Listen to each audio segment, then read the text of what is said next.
pick that up later on and find out just how badly it goes wrong for one of us. But in the meantime, let's do the news. Yes, absolutely. Now, you know how dogs like to stick their head out the window and in the car? Yeah. Well, we've been sent these for Top Gear Dog in case we ever take her in a convertible car. Yeah. And so she doesn't get anything in her eyes. They're the latest thing. They're called doggles.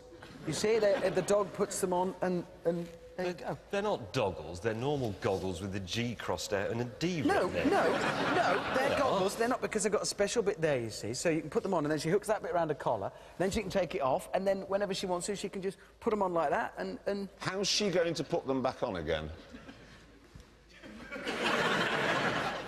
Well, they'll have to invent new dog thumbs that they strap onto their paws, and then they can... Let's see what she looks like. Come on, let's just put them on, see if they fit. Don't know how these... Oh, yeah.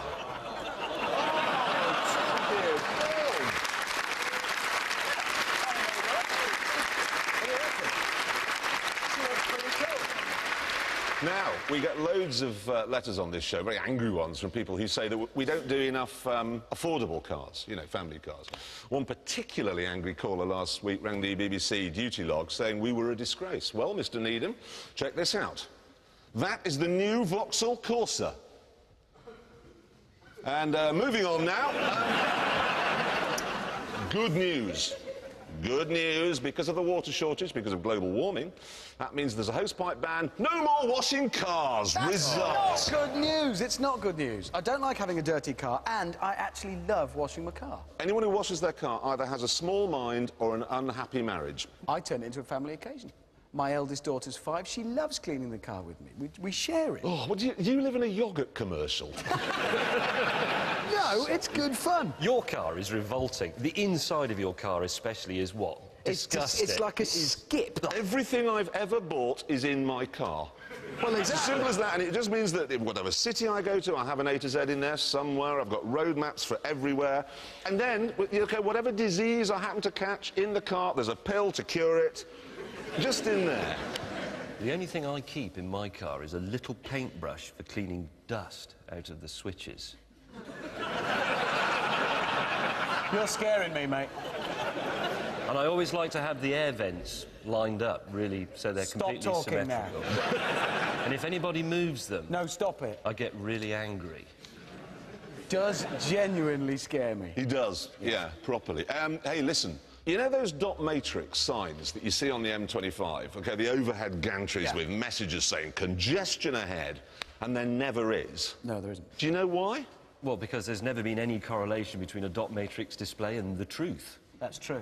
In fact, I've got a mate with a microwave oven with a dot matrix on, and when you cook something in it, it goes ping, and then it says, enjoy your meal. In the Which is extremely unlikely if it's come out of the microwave, exactly. to be brutally honest. Well, particularly unlikely when I was drying my pants in them the other day. It said, enjoy your meal. Yes. In a mate's microwave? Well, that means you had no pants on in your mate's kitchen. No. What were you doing? No, what if your mate came down to wash make his them. coffee in the morning and you're there with no pants on and everything? I had my spare pants Stop on. talking. Stop talking again. He doesn't have a For tumble your dryer. sake and for hours. I have to get back to it, OK? Because I've done some more checking on this. OK, shall I tell you the reason why they do the dot matrix lying on the M25? It's because if they put congestion ahead, it means they can put the low speed limit up. And that triggers the speed cameras. They turns them on. What, at the lower limit? Yeah, because if the motorway's clear and empty, it's a 70-mile-an-hour limit, the cameras aren't on. If they say there's congestion, lower the speed limit to 50, the cameras come on at 50. Seriously, that is absolutely not a word of a lie. So you're driving a completely empty motorway, oh, sorry, we made a mistake, but the cameras are on getting you, and there's nothing you can do about it. So it's Dick Turpinism. It is Dick Turpinism, but the fact is, if you went past a speed camera, you're still going to get done. Hey, listen, my mother, OK? You know I said in the last series I'd buy her a Honda Civic? You did? She's had a test drive in one, and she doesn't like it. Why not? Because she says the gearbox is wrong. What, you mean it's not very well spoken? No, she says that every time it changes gear, you go through the windscreen. And do you know what, James? You reviewed this car a couple of weeks ago. I'm surprised you never mentioned that drawback to it. Quite a big one, that. Well, I didn't really think anybody would be very interested in that. What, that you go through the windscreen every time it changes gear? Yeah, I mean, that's a bit sort of consumer-oriented. Anyway, I am now left with a big problem, which is what on earth to buy her? Have you seen this? The Noble M15, maybe. It could be. Yeah, tell me more. £75,000. 3-litre twin-turbo V6 engine, 185 miles an hour. British built, of course. 0 to 60 in under 4 seconds in that. She'd go through the back window if you put it... Possibly, yes. Tempting, I must say. Maybe that's the answer.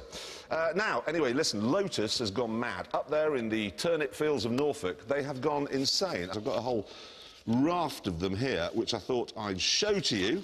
They're working on a new mid-engined replacement for the Esprit. Got a picture of it there. Check that out. Oh, nice. That does look very nice. That's just a drawing, obviously. They say it'll look like that. They've got that.